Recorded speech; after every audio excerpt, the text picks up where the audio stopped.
লোক তার সন্তানের ব্যাপারে তার কাছে নালিশ নিয়ে গেল, বলল, হে আমিরুল মুমিনিন, আমার এই সন্তান সে কথাবার্তা শুনে না, সে বাপ মার আদেশ মানে না, তার বিচার করেন। খলিফাতুল মুসলিমিন তার বিচার করলেন, তাকে ভয় দেখাই দিলেন, বাপ মার কথা মানার জন্য তাকে আদেশ করলেন। পরিশেষে সে সন্তান বলল, হে আমিরুল মুমিনিন, বিনয়ের সাথে বললেন, আমি আপনাকে একটা কথা বলি, বেয়াদবি ক্ষমা করবেন।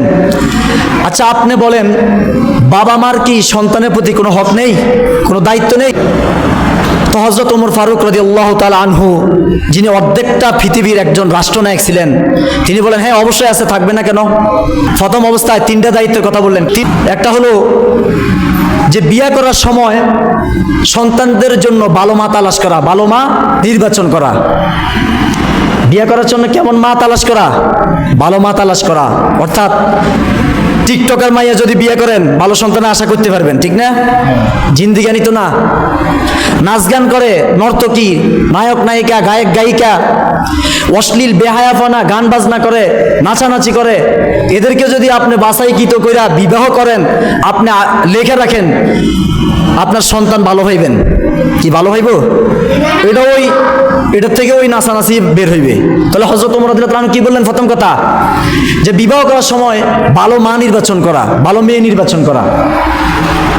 তো ভবিষ্যৎ প্রজন্মের অনেক ভাইরা আছেন, আপনারা চিন্তা করবেন আল্লাহর কাছে দোয়া করে নেওয়ার জন্য যে আল্লাহ আমার নেককার বিবির ব্যবস্থা করে দেন। এটা একটা পয়েন্ট।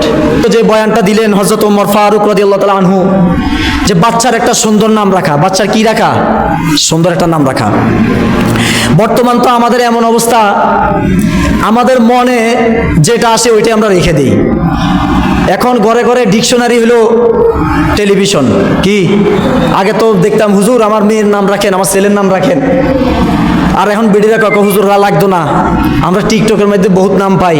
টেলিভিশনের মধ্যে আমাদের ডিকশনারি হলো টেলিভিশন। আছে না নাই? বহুত অভাব নাই।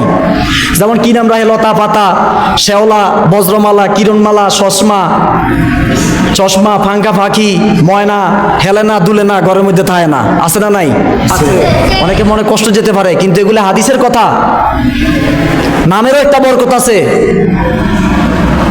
এই জন্য লতা পাতা, আগাগোড়া এগুলো না রাখা সুন্দর সুন্দর নাম রাখার জন্য মাদ্রাসা হুজুরের কাছে আসেন, তারা সুন্দর সুন্দর নাম রাখবে, ইসলামিক নাম। আপনার তো নাম রাখছেন উল্টা পাল্টা। আল্লাহ হেদায়েত প্রদান করুন, সবাই আমিন। আবার অনেক ছেলেদের নাম রাখে সাগর, নদী, আকাশ, বাতাস, বীরেন, চিঙ্কু, পিঙ্কু, কুকুরুত, যার নাই কোনো বেল, হ্যার নাম রুবেল। আছে না নাই? আছে। এই সমস্ত নাম রাখলে বরকত শেষ।